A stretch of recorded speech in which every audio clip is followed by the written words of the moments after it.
जब विरोधी उसकी तारीफ करने लगे, ना केवल तारीफ करने लगे बल्कि उन्हें एक नाम दे दें और फिर उस नाम से जनता उन्हें जानने लगे, जनता गाहे बाहें उस नाम की चर्चा करने लगे। दोस्तों नमस्कार, मैं संजय शर्मा, आप देख रहे हैं 9PM। प्रत्येक व्यक्ति का समाज में किसी भी व्यक्ति को देखने का अपना एक नजरिया है, अपनी एक दृष्टि है। गिलास आधा खाली है या आधा भरा हुआ, प्रत्येक व्यक्ति के नजरिए पर, उसकी दृष्टि पर निर्भर करता है। ये तो हुई आम बात। अब बात कर लेते हैं बड़े लेवल की, यानी नेता। एक नेता जिसको एक दृष्टि नहीं, हजारों लाखों दृष्टि अपने तरीके से देखती हैं, अपने नजरिए से देखती हैं।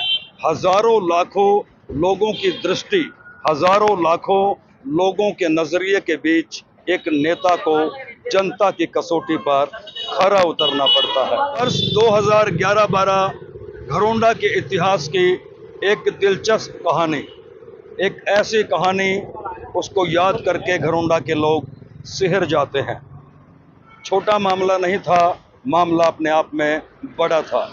बड़ा इसलिए था कि इलाके के व्यापारी मन्नतें मांगने लगे थे। तो मैंने देवी मैया से प्रार्थना की, हे देवी मैया, अगर ये काम हो जाता है तो हम आपका पुल के नीचे चौकी जागरण करवाएंगे। मन्नतें मांगने लगे थे कि यदि ये काम हो जाए तो फिर वो चौकी लगाएंगे, अपने अपने इष्ट देवी देवताओं का प्रसाद भी बांटेंगे। इलाके के सांसद डॉक्टर अरविंद शर्मा हाथ खड़े कर चुके थे। हमारे एमपी साहब के पास भी काफी दफा गए। कौन थे एमपी शर्मा जी, अरविंद शर्मा जी कई दफा गए उनसे, तो उन्होंने भी हाथ खड़े कर दिए।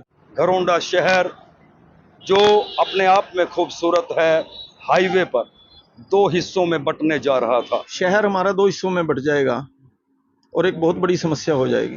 दिल्ली से चंडीगढ़ तक जो फ्लाई ओवर बन रहा था घरोंडा रेलवे रोड पर, उसको लेकर के कोई रास्ता नहीं था, जिसके चलते पूरे शहर में सन्नाटा पसरा हुआ था, हर चेहरा उदास था। ऐसे में दुकानदार, व्यापारी, उद्योगपति, रेहड़ी फड़ी वाले भी परेशान थे, उदास थे कि आखिर वो करें तो क्या करें, किससे मिलें, किसके पास जाएं, किसके सामने अपनी फरियाद रखें, क्योंकि इलाके का सांसद डॉक्टर अरविंद शर्मा इस काम से मना कर चुका था। ना केवल मना कर चुका था बल्कि अपने हाथ खड़े कर चुका था। मामला ये था जी शर्मा जी, हम दुकान पे बैठते हैं, एक दिन एनएचआई वाले सामान लेने के लिए आए थे। मैंने उनसे पूछा भी ये पुल भी है नहीं यहाँ रास्ता रेल रोड पे। वो बोले जी एक होता तो काम शुरू हो लेता, मेरे ख्याल में तो है नहीं। फिर हमने, हमारे भाई साहब हैं बीजेपी में, उनसे बात की।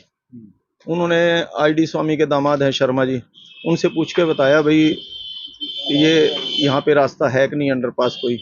तो उन्होंने अगले दिन फिर देख के सारी लिस्ट में बताया भाई यहाँ कोई रास्ता नहीं है। तो उनसे कहा भाई क्या हो सकता है अब? कहने लगे जी अब तो मेरी ड्यूटी नहीं होती तो मैं कुछ रास्ता देखता, अभी तो कोई है नहीं। तो काफी प्रयास किए, हमारे एमपी साहब के पास भी काफी दफा गए। कौन थे एमपी शर्मा जी, अरविंद शर्मा जी कई दफा गए उनसे, तो उन्होंने भी हाथ खड़े कर दिए। हमारे हल्के के नेता वीरेंद्र राठौर जी, उनको हनुमान बना के और इस कार्य में भेज दिया। उन्होंने अपना तन मन लगा के, धन लगा के, पूरा समय लगा के इस काम को कुछ ही दिनों में करवा दिया। अगर ना होता तो क्या दिक्कत थी? मेन दिक्कत क्या थी? 2 हिस्से हो जाते, लोग फिर या तो सड़क के ऊपर से क्रॉस करते, जैसे कि इसराना में है आज की स्थिति जो है, या अपना बडोली गांव है वहां पे दिक्कत है, तो लोग फिर ऊपर से आते, एक्सीडेंट भी होते और सारा ट्रैफिक रॉन्ग साइड चलता। अब रेलवे रोड हमारा शहर ऐसा है जहां एक बार एंट्री करके आधा उधर है रेलवे रोड से, शहर आधा इधर है, कहीं भी जा सकता है। 80% रॉन्ग साइड चलने की जरूरत नहीं पड़ती, नहीं तो फिर 100% रॉन्ग साइड चलना पड़ता सबको।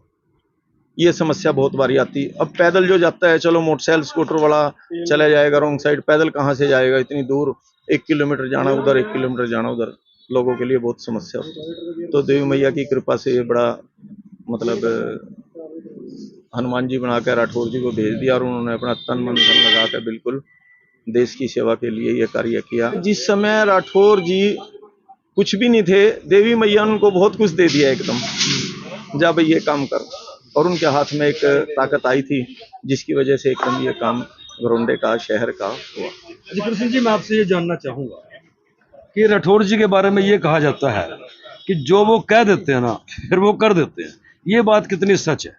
इसमें तो कोई दो राय नहीं। राठौर जी जो काम कह देते हैं, किसी की हाँ भर लेते हैं, तो फिर उससे पीछे नहीं हटते वो। जिस समय पुल नहीं था उस समय मैं दुकान पे बैठता था और देखता था भी शहर हमारा दो हिस्सों में बट जाएगा और एक बहुत बड़ी समस्या हो जाएगी। तो मेरा जब भी कोई जीवन का कार्य होता है मैं देवी मैया से प्रार्थना करता हूँ और लगभग कार्य पूरा हो जाता है। तो मैंने देवी मैया से प्रार्थना की है, देवी मैया अगर ये काम हो जाता है तो हम आपका पुल के नीचे चौकी जागरण करवाएंगे। तो देवी मैया ने ऐसी कृपा की। मैंने एक फिल्म देखी थी नागिन, जब उस एक्टर का कोई काम नहीं होता था ना, वो जो हीरोइन थी वो नागिन थी, वो नागिन बनकर उसकी फाइल या जो भी काम था उसका तुरंत कर देती थी। तो मैंने देवी मैया से प्रार्थना की और देवी मैया ने इसी प्रकार से एकदम राठौर जी को इसका सारे का हनुमान बनाकर हमारे पास भेज दिया। हम दुकान पे बैठते थे, लाला जी हमारे साथ बैठते थे, पिताजी, उन्होंने अलग मन्नत मांगी एक जगह की, मैंने यहाँ की मन्नत मांगी।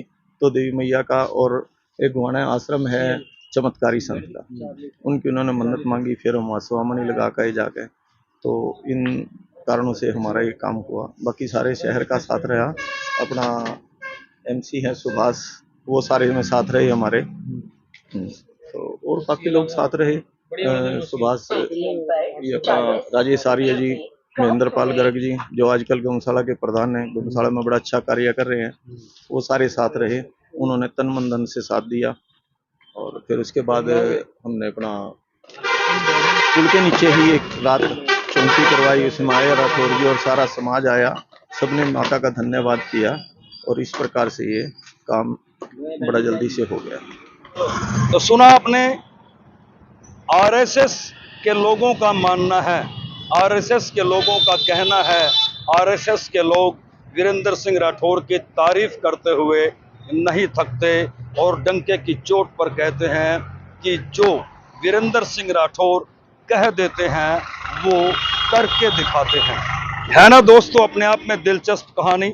वर्ष 2011-12 यानी जो घरोंडा शहर के बच्चे उस वक्त 9-10 वर्ष के थे, आज युवा हो चले हैं।